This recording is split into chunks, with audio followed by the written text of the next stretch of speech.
Olá pessoal, estamos de volta com o nosso curso de Lógica de Programação com Python da Trader Recife, nossa terceira aula. Espero que tenham gostado do nosso curso, tá? Nesse momento agora vai esquentar um pouquinho mais, tá bom?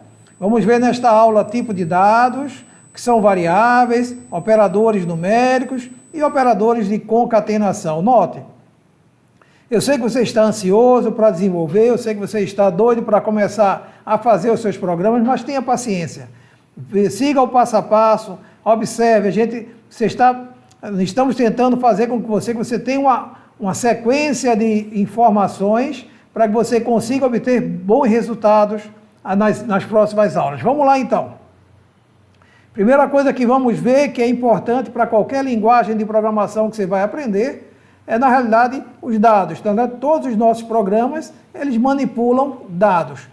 Cada dado desse, como eu disse, citei lá atrás, eu acho que na aula 1, cada dado desse tem um tipo. No caso do Python, a gente tem alguns tipos de dados, na maioria das linguagens tem tipos de dados primitivos, que no nosso caso aqui da linguagem Python, divide-se em dados do tipo numérico, dados do tipo texto ou alfanuméricos, e dados do tipo lógico. Do tipo numérico, teremos lá o inteiro e o real. O inteiro, lá da matemática, aqueles números que não têm casas decimais, tá bom?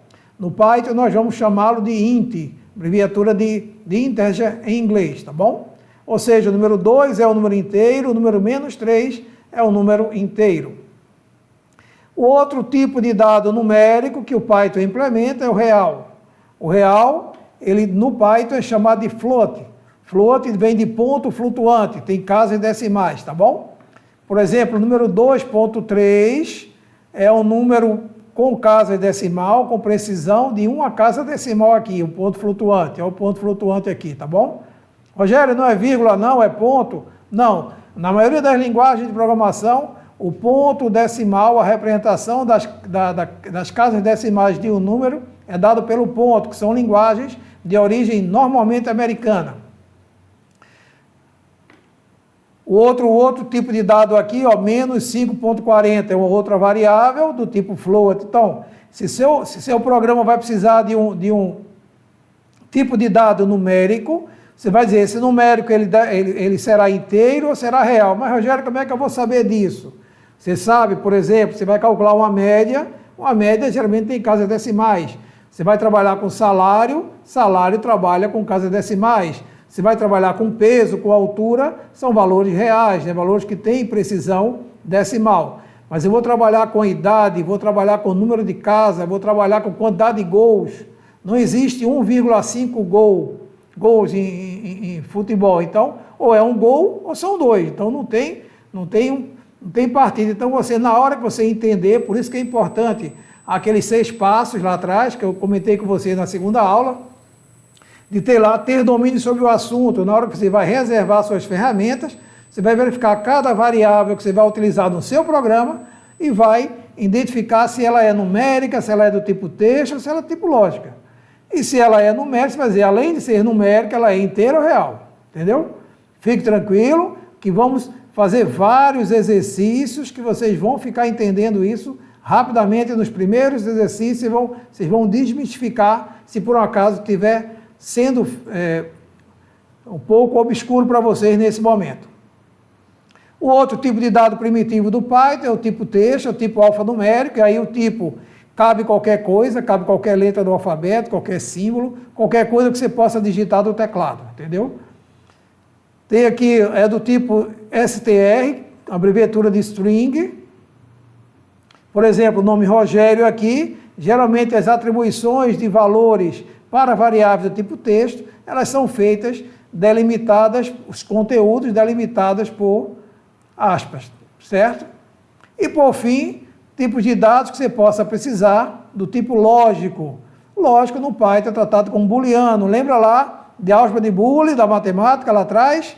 Verdadeiro e falso, pronto. Mesma coisa aqui. Se você tem determinada situação que você quer indicar, por exemplo, sexo é masculino ou feminino, não existe o terceiro sexo. Então você veja lá, você tem sexo masculino ou sexo feminino, então verdadeiro ou falso. Grávida sim ou não, ou a pessoa está grávida ou não está grávida. Então são situações que a gente chama situações dicotômicas, tá? Que só permitem duas opções. Nesse caso, eu vou usar tipo de dado lógico. Vamos ver alguns exemplos aqui. Tipo de dado inteiro, idade é um tipo de dado inteiro, vocês estão vendo aqui, 22 atribuído para a idade, 3, a quantidade de andar de um prédio, 1, contador, vou contar de 1 em 1, contar de 2 em 2, de 3 em 3, a quantidade de gols, a quantidade de pontos de um basquete, né? De um jogo de basquete. Tipo de dado real ou float, né? Salário é um tipo de dado real, com precisão, ao ponto flutuante aqui, a casa decimal. Lembrar, mais uma vez, que o ponto decimal, na linguagem de programação internamente, você vai utilizar sempre o ponto e não a vírgula. O peso ou altura. Variável do tipo texto ou string, né? Nome igual a Rogério, pode ser utilizado delimitado por aspas simples ou aspas duplas. Outro caso aqui, endereço, igual a rua ABC, data 9/1/2020. Tranquilo? Vamos lá então, são tipos de dados que você, no momento de entender, ter domínio sobre o assunto e reservar suas variáveis, você vai precisar, na realidade, identificar cada variável que você vai utilizar, e aí vamos ver mais na frente, variáveis de entrada, que virão do mundo externo do computador, variáveis que serão exibidas para o mundo externo, e no final, a parte como eu vou processar essas variáveis, de sorte a que eu consiga executar a tarefa conforme foi determinada. Vamos ver agora as palavras reservadas da linguagem Python. É interessante você conhecer, porque veja, na realidade a gente viu aqui, vou voltar ao slide, eu tenho variável do tipo idade, variável do tipo andar, variável do tipo contador, salário, peso, altura. Por exemplo, eu não posso ter uma variável com o nome false, por exemplo, porque false é uma palavra reservada do Python. Então ele diz, meu dicionário é isso aqui, então eu não posso ter nada escrito no meu programa, por exemplo, nome de variável que tenha qualquer tipo dessa sintaxe aqui dentro. Desse conjunto de 33 palavras reservadas, nós vamos utilizar, e é suficiente para você entender bem no nosso curso, essas linguagens que estão circuladas. O false, que é o falso, ou o true, né, que é o verdadeiro, o end, que é o i, nas expressões condicionais, o break, que é para parar laço de repetição, o continue, que é para... A gente vai ver cada um desses comandos ao longo das aulas, para que vocês não se confundam mais na frente, tá bom? O continue, dentro de laço de repetição também, o elif, trabalhado com estruturas condicionais, o else, seria equivalente ao se não, o except, para tratamento de exceção, o for, que é um laço de repetição, o if, estrutura condicional, se, o in, utilizado no comando for, o not, que é o não, o or, que é o ou, o try, que é o peg, na hora que o programa levanta uma exceção, por exemplo, o que é uma exceção? Você preparou o programa, por exemplo, para receber um valor inteiro, e de repente você digita lá o nome Rogério, digita lá o nome João. Automaticamente o programa vai dizer, opa, eu não reconheço esse conteúdo que veio lá como conteúdo inteiro, logo, esse conteúdo está excepcionado. Então ele levanta uma exceção, levanta o erro, e você tem como tratar este erro para evitar que a pessoa que está comprando seu programa, seu produto, não veja um erro que você não teve cuidado de tratamento dessas informações durante o desenvolvimento. Por fim, aqui o while, que é o enquanto, que é outro laço de repetição bastante potente na linguagem Python, tá bom? Tranquilo? Não se assustem com essa tuia de letrinha aqui, essa quantidade de palavras em inglês, que nós vamos, aos pouquinhos, desmistificando ela ao longo dos nossos exercícios. Mas o mais importante agora é você entender. Viemos falando desde o início de uma coisinha chamada variável.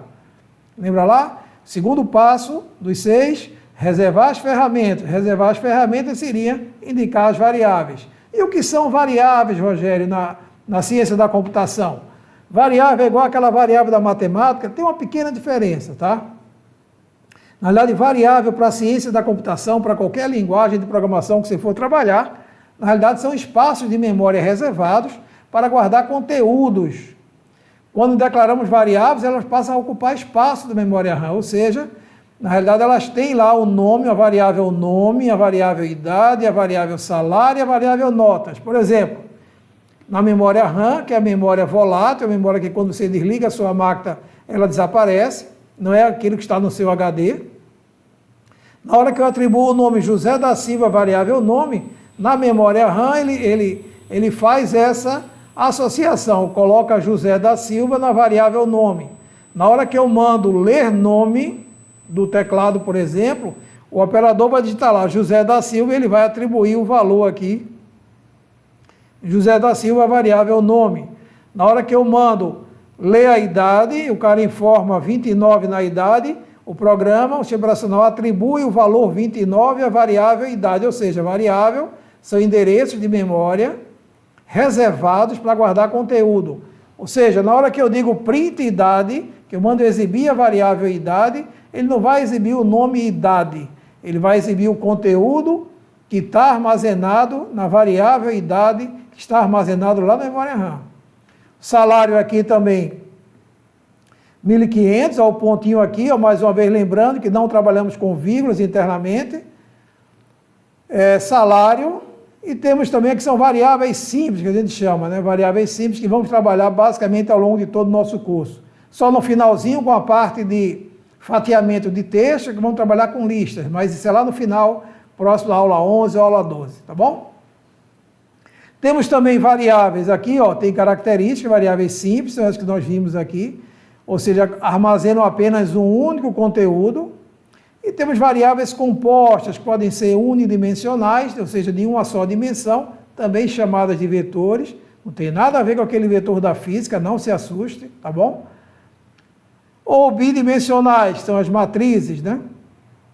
Vamos ver um exemplo aqui. Imagina que você queira guardar na variável telefones, 3 telefones de uma mesma pessoa. Então você monta um vetor, esse vetor ele subdivide aquele espaço em memória RAM em pedacinhos, ó, telefones, pedacinho 1, telefone, pedacinho 2, telefone, pedacinho 3.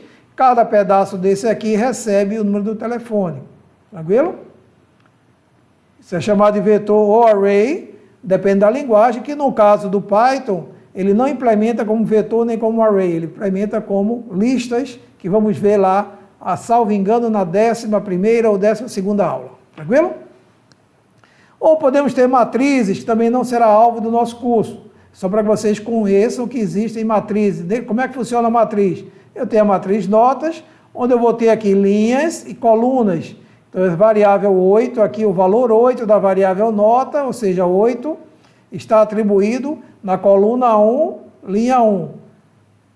Notas na coluna 2, linha 1. Então, eu vou trabalhando com variáveis bidimensionais. As variáveis podem ser também polidimensionais, mas não vamos ao caso agora, porque nosso curso, afinal, é de lógica de programação com Python, é para iniciar vocês, tirar vocês do zero e deixar vocês realmente trabalhando com a linguagem de programação. E o nosso objetivo aqui é fazer isso e vamos fazê-lo. Confie em nós. Vamos lá, então.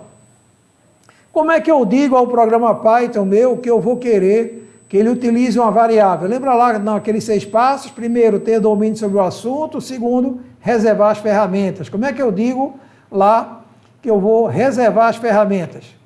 Primeira coisa, declarando e inicializando variáveis em Python. Vê bem, qual é a sintaxe? Dou um nome a uma variável, o símbolo de igual e a expressão que vai conter um conteúdo. Esse espaço em branco ele é opcional, não pode estar juntinho ou pode estar separado. Por exemplo, essa expressão, ela tem que ter um tipo, ele vai ser inteiro, ele vai ser real, ou vai ser texto, ou vai ser booleana. Lembrar, o tipo do dado da variável, do Python, ela é assumida pelo conteúdo da expressão que ele é atribuído. Como assim, Rogério? Imagine que eu tenha uma variável lá, que seja variável A, que recebe o valor 5.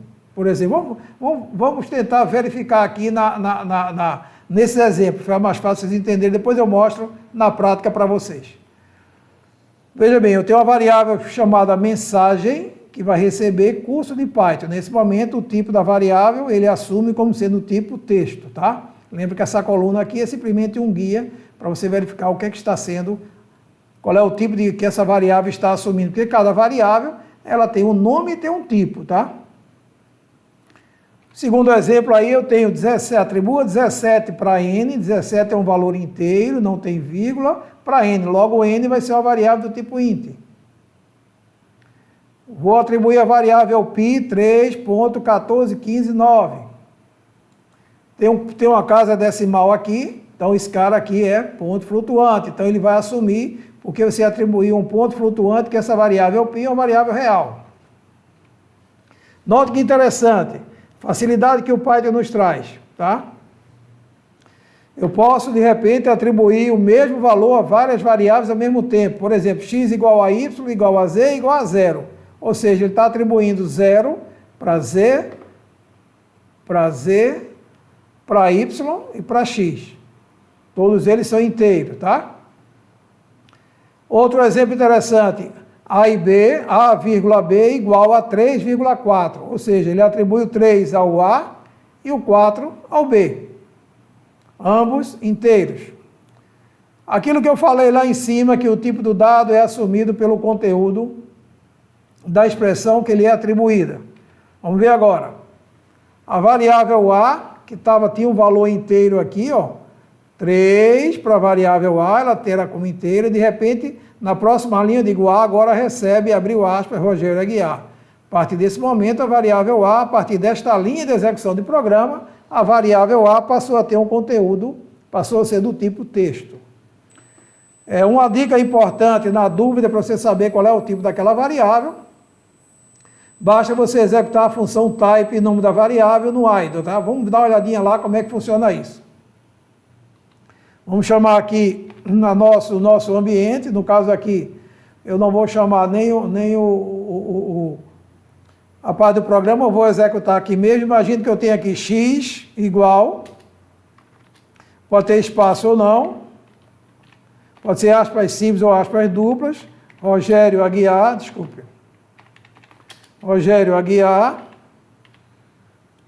e aqui eu quero saber qual é o tipo dessa variável. Basta eu colocar aqui type x. Automaticamente, essa variável é da classe texto. Aí de repente eu coloco aqui o mesmo x igual a 7.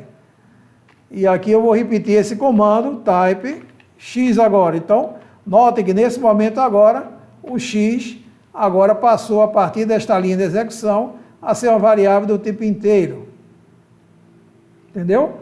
Posso também aqui chegar, ó, x igual, não é bom, não é uma boa prática fazer isso, eu estou só mostrando a vocês a potencialidade, porque o Python, na realidade, é uma linguagem fracamente tipada, ou seja, as variáveis assumem o seu tipo baseado no conteúdo que lhe é atribuído. Então, se eu atribuir agora o conteúdo 4.50 para a variável x, e perguntar qual é o tipo dessa variável x. Float, passou a ser real, tranquilo? Então veja, dá uma paradinha depois do vídeo aí, volta, tenta dar uma testada nisso aí para entender direitinho as diferenças. Normalmente você não faz isso, você não troca o tipo da variável ao longo da construção de um programa, mas se necessário for, você pode utilizar esses recursos da linguagem Python, tranquilo?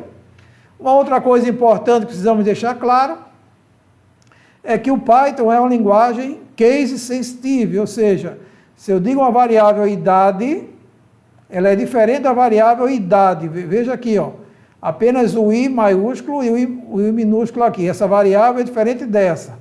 Vamos lá então aqui, vamos tentar fazer um teste aqui.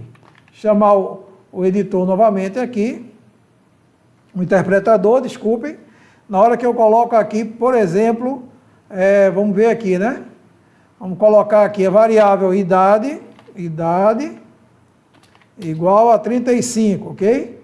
E aqui eu vou mandar ele imprimir idade. Deu um enter. Ele vai dizer o quê? Deu um erro e está dizendo, ó, não, o nome idade não foi definido, porque o I idade aqui, o I da idade é maiúsculo, então tenha cuidado na hora que for construir seus programas, para evitar de dar um erro como esse aqui. Mas eu não defini a variável idade, mas a variável idade está com a sintaxe, com as caixas altas das letrinhas aqui diferenciadas, tá? Se eu mandar aqui agora print idade do jeito que eu declarei lá em cima, aí sim ele diz que a idade é 35. Tranquilo? Vamos lá então.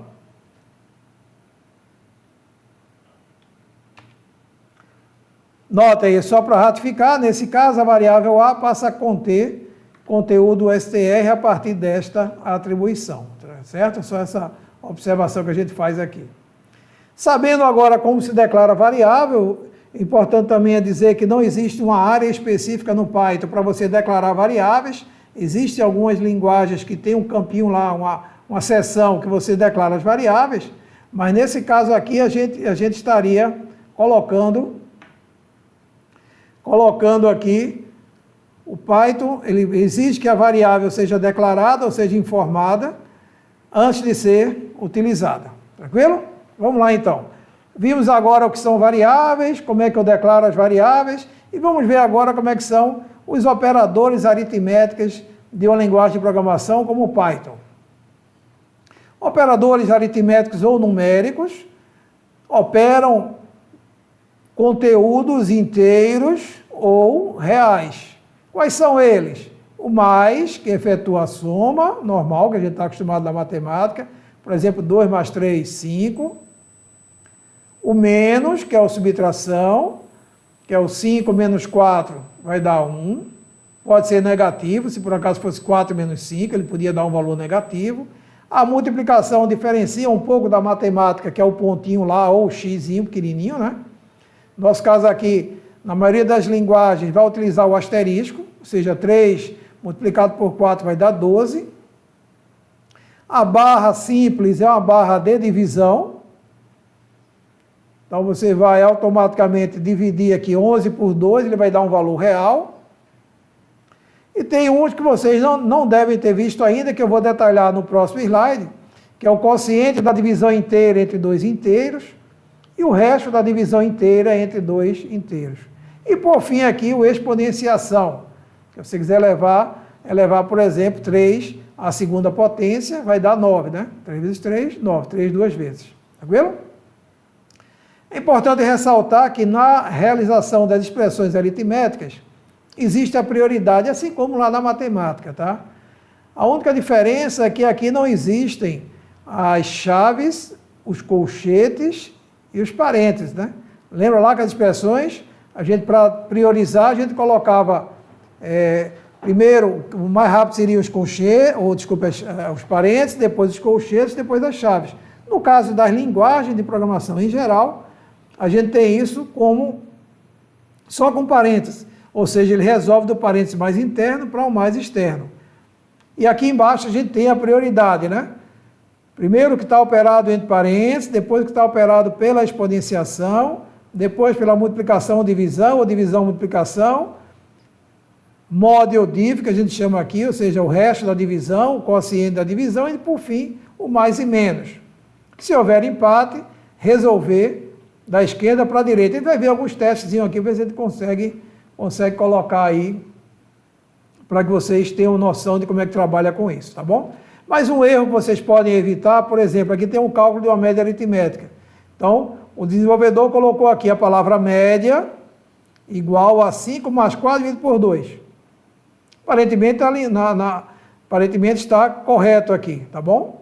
É uma linguagem que está aqui colocada, só que na hora que o computador vai realizar, como a divisão tem prioridade perante a soma, o que é que ele faz? Ele primeiro divide, 4 por 2 vai dar 2, depois é que ele faz a soma. Então, a média vai dar 7.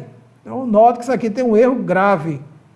Isso aqui pode causar problemas sérios nas médias aí, entendeu? Então, a atenção tem que ser redobrada na hora que eu escrevo expressões aritméticas dentro dos meus programas.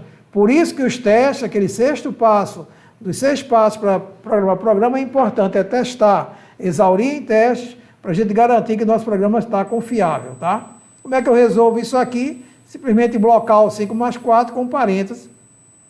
Automaticamente ele vai primeiro operar o 5 mais 4, que vai dar 9, vai dividir por 2, que vai dar no final 4,5. Tranquilo? Não deve ter ficado muito tranquilo não, principalmente por esses dois operadores aqui, né? O quociente da divisão inteira e o resto da divisão inteira. Os demais você já tem conhecimento aí da matemática elementar. Note, uma observação que eu sempre faço a meus alunos: não é necessário ser um exímio conhecedor de matemática para ser um bom desenvolvedor. Para fazer um programa de computador, para ser um programador, você basta apenas saber as 4 operações básicas da matemática: somar, subtrair, multiplicar e dividir. Ponto. O resto é você pesquisar, entender como faz e mandar as máquinas trabalharem para a gente. Mas vamos lá então. Vamos tentar entender mais o quociente e o resto da divisão. Vamos lá. Imagine que eu nos operadores numéricos, né, seria aqui o quociente da divisão inteira, que é o barra. Lembrar que o barra simples é a divisão comum que a gente conhece. E nota aqui, ó, 11 barra 2 dá 5. Como é que pode, Rogério? Cadê o ponto 5 aqui? Vamos lá, vamos entender o que é isso aqui. 9 barra 2, a barra simples, vai dar 4,5. Aqui, ó, quociente 9 barra 2, dá 4. Ô, Rogério, só ficou com a parte inteira aqui. Como é que ele faz isso? Vamos lá. 9 por 2, vamos simular aqui uma divisão, tá bom? 9 por 2 dá 4, 4 vezes 2 dá 8, 8 menos 9 vai dar 1. Nesse momento, o que é que eu faço? Peço um zero emprestado a não sei quem aí e boto uma vírgula lá em cima. Estão lembrados disso? Na matemática? Eu sempre digo que essa é a operação que a gente sempre pediu a Deus, a divisão que a gente sempre pediu a Deus, tá bom? Então aí daria 10, e aí 10 por 2 vai dar 5, 5 vezes 2, 10, menos 10, 1. Bom, e aí o resto seria 0 aqui. Só que, quando eu uso barra, essa divisão não vai até o final, tá? Ela só vai até o final, com essa precisão aqui de decimais no quociente, quando eu uso a barra. Quando eu uso barra, ele para a divisão quando eu preciso pegar esse emprestado, esse zero, da minha divisão. Ou seja, 9, quociente de 9 por 2 vai dar 4, esse quocientezinho aqui. Tranquilo? O mesmo funciona para o resto. Divisão regular. Outro exemplo aqui, ó. 12 dividido por 4, divisão regular, dá 3. Quociente 12 por 4 dá 3 do mesmo jeito, porque na divisão aqui a divisão é exata, então não tem a necessidade de colocar vírgula, então ele vai ficar, na realidade, com o valor zerado aqui dentro. Esse aqui é o quociente, o resto é similar. O resto ele é similar a esse caso que está sendo colocado aí. Por exemplo, eu quero pegar o resto da divisão de 2 inteiros.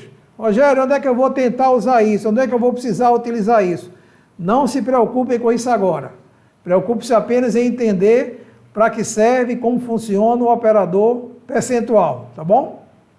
Que é o resto da divisão inteira entre 2 inteiros. Então, 9 percentual 2 vai dar 1, 12 percentual 4 vai dar 0. Como é que é isso aqui, Rogério? Ou seja, 9 por 2 vai dar 1, que é o resto da divisão inteira entre 2 inteiros. Vamos lá para a continha do lado direito aqui. 9 por 2 vai dar 4, 4 vezes aquela mesma continha do slide anterior. Deu 1 aí, 10, pedi emprestado 0, pronto. Nesse momento aí, ó, encerraria minha conta numa situação normal. Só que nesse caso, pararia minha condição aqui, o resto é simplesmente 1. Na hora que eu precisar pedir aquele zero emprestado e colocar a vírgula aqui, eu pararia a minha conta, tá bom? O 12 por 4 é uma divisão inteira, vai dar um resto 0. Automaticamente ele vai estar aqui o 3 vezes 4, 12, vezes 12, 0. Tranquilo? O resto da divisão aí é 0. Então, veja, são 2 operadores que a gente não tinha o domínio de utilizar lá na matemática, mas será muito útil para a gente aqui na resolução dos nossos programas. Vamos ver, sim, mais na frente a utilização deles, tá bom? Temos também, além dos operadores numéricos ou aritméticos, o operador de concatenação. Concatenar, o que é concatenar? Concatenar é juntar, unir. Esse operador de concatenação só funciona com a concatenação de dois valores do tipo texto. Então, eu quero concatenar, por exemplo, o endereço de uma rua com o bairro. Eu quero juntar isso numa única frase para exibir no meu. Então, eu posso concatenar os dois valores. E o operador de concatenação para a linguagem Python é o mais. Varia de acordo com a linguagem, tá bom? Por exemplo, na hora que o programa Python recebe aqui A igual a 50 mais 50. Se eu mandar imprimir A, ele vai dar 100, porque esse mais está operando inteiro com outro inteiro aqui. Ou seja, vai dar 100, vai fazer a soma algébrica e no final esse A vai ser o inteiro, resultado inteiro. Se eu disser que o B é igual a, lembra aspas aqui, ó, é um campo texto, apesar de ter um valor numérico aqui dentro, eu tenho aqui o número 5, o algarismo 5, o algarismo 0. É um 5 e um 0. Não é o número 50 isso aqui. Quero 50 mais 50, print B vai dar 50, vai fazer a concatenação, a junção dos dois conteúdos. No final, o conteúdo será texto. Rogério, eu estou com uma curiosidade aqui. Se eu fizer uma variável C aqui igual a 50 mais 50, eu estou usando o mesmo operador para somar um inteiro com um texto. O programa vai dar um erro, tá? Dizendo que eu não posso somar, não é suportado esse tipo de operação, tá bom? De inteiro e string. A concatenação só é permitida quando todos os operadores são do tipo texto. Uma aplicação bastante interessante, como eu falei no início do slide. Por exemplo, endereço rua ABC, número 1234. O endereço completo vai ser endereço mais, concatenei aqui com o número, mais, se eu não tivesse colocado essa função str aqui, que faz a conversão do número para texto, ele ia dar um erro, tá bom? Mas só que nesse momento aqui ele vai, eu converti aqui, ó, o número 1234 em um valor texto, e aí fiz a concatenação de todos eles. Espero que vocês tenham gostado. Aguardo vocês na próxima aula. Um grande abraço.